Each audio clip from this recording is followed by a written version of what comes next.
On Thursday, Representative Joe Alfieri of Coeur d'Alene introduced a bill that would limit who is eligible to vote absentee in Idaho. Voters would not be able to request an absentee ballot unless they meet specific requirements, including being disabled or hospitalized, unable to vote in person because of work, or being out of town for university or military service. Being on vacation would not qualify.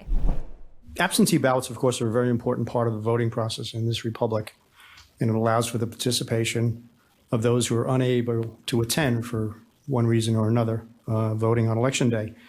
But the recent spread of absentee ballots to include no excuse absentee ballots is actually detrimental to the process, because what it does is it cheapens the voting process and makes it the equivalent of nothing more than filling out a warranty card for the latest microwave or television that you bought.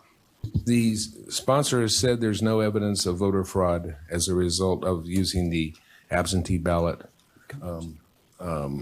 procedure here in Idaho. This looks like a bill that will encourage people not to vote. It is voter suppression without a real necessity to do so if there's not a problem.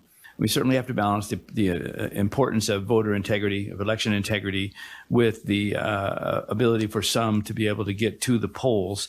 And it's probably better to err in terms of making sure that the vote count is accurate and appropriate and leaves as little room for potential fraud as possible. So I think that this bill does make a good balance of that, and I will support the motion. I have yet to hear of any voter fraud necessarily in the state of Idaho pertaining to absentee ballots.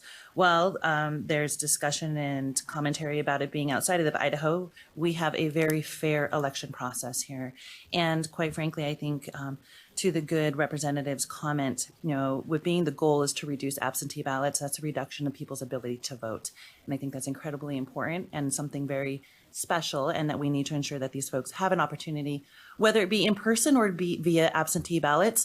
No goal should be to reduce a number of absentee ballots, because that is a vote, being unable to vote.